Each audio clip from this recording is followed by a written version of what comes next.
Well, for more now, we're joined by Antony Loewenstein, an independent journalist and author of My Israel Question. He was based in occupied East Jerusalem between 2016 and 2020. Antony, I'm going to quickly pick up on what our correspondent Paul was just saying there, that the US has been humiliated by Israel's actions. Is that how you see it? How do you think the US could or would respond? I think they'd be wrapped, to be honest, if Nasrallah is dead. I mean, obviously, we had a sort of situation now for a long time, certainly before October 7, but certainly since, where you have this sort of dual game going on. Israel's been doing what it wants, bombarding Gaza, committing genocide in Gaza, increasingly attacking countries like Syria, now Lebanon. The US expresses apparent displeasure behind the scenes. It gets leaked to the press. The press dutifully report that. But in some ways, frankly, Israel's doing what the US is very happy about. Iran is seen as the common enemy, and Iran is clearly in the last months, but even after, if Nasrallah is dead, clearly it's a massive blow for Iran. It's a massive blow for Hezbollah. There's no other way to read it if it's actually true. And this idea somehow that the US will be upset with Israel, Netanyahu is a complete wild card, to be sure, but in some ways he's doing America's bidding. I mean, he's doing it for Israeli purposes, so he believes, in a delusional way. But frankly, he's doing it, and America is very happy with it. I mean, America has not censured Israel. They're still funding them, arming them, backing them, sending huge amounts of money. So there's no evidence, in my view, over the last 12 months, the US is seriously that upset that they're doing anything negative against Israel. In fact, it's quite the opposite. So what for you would if true, the assassination of Hezbollah's Nasrallah mean for Israel? As you were saying, this is a messy blow for Iran and Hezbollah, but what does it mean for Israel? Look, if history is any guide, it is a short-term victory, in inverted commas, for Israel, but frankly, nothing much will change in the long term. And I say that for a few quick reasons. One, the mass destruction in Gaza is generating, both in the region but also globally, huge amounts of resistance and anger towards Israel. That'll only grow. We've already seen within the last week hundreds and hundreds, if not more, deaths in Lebanon, the vast majority of whom are civilians, again, generating massive amounts of anger. There was undeniably some people in the Middle East and in Lebanon who hated Hezbollah, partly because of its actions towards Israel, but also, let's not forget, for many years it supported Assad in Syria.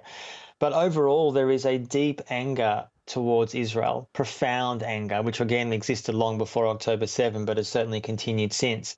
And if history is any guide, there'll be new leaders. I mean, Hamas is basically transforming from a government of Gaza to a guerrilla organization. There's a decent chance that Hezbollah could be the same. We've seen time after time after time, Israel kills a leader, assassinates someone, and almost inevitably a more extreme or radical person replaces them. And there's a good chance that'll happen both with Hamas and Hezbollah in the years ahead.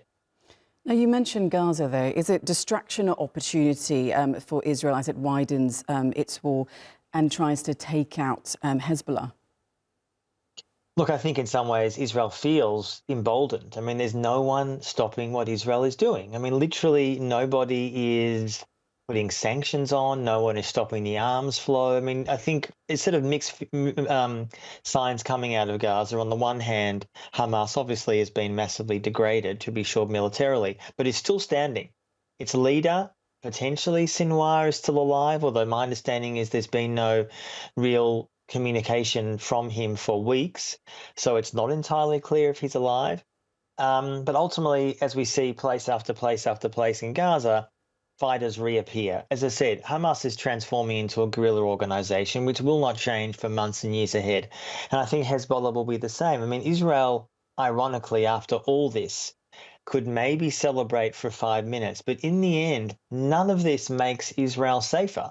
None of this makes it safer for Israeli Jews, not for Palestinians, of course, under occupation, and for Jews around the world, including myself, who see Israeli actions as so utterly foreign to any kind of morality or legality. It's making all of us more unsafe, that somehow you can live and die by the sword, which, as I said, history shows over and over again, does not bring Israel safety or security. Israel is arguably the most unsafe place for Jews in the world, and it's the world's only Jewish state.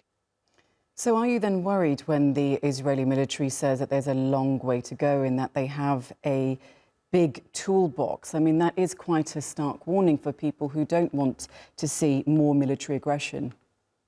It's incredibly concerning because what we're seeing is no end to the conflict in Gaza. We're seeing a ramping up of what's happening in the West Bank, growing militarization, more violence, many more Palestinians killed. Lebanon obviously is being attacked in various places. There's growing attacks on Syria.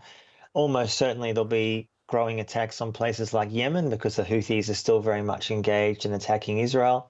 There's a possibility of also, frankly, more attacks on Iran or even Iraq, where there are Iranian-backed groups or militias fighting Israel. In other words, Israel, I think, believes and convinces itself that it can essentially stand alone militarily, but of course it can only do that with American backing. And that's not going to change in the short term, regardless of whether Trump or Harris wins in November. But in the longer term, Israel's position is increasingly precarious because you have vast parts of that region, the Middle East, who loathe Israel. Its leaders often support Israel, but they know that their people do not. And the last year, I think, has made that hatred grow even larger. OK, well, Antony Loewenstein, it's been great to get your thoughts. Thank you. But we will leave it there. Thank you so much.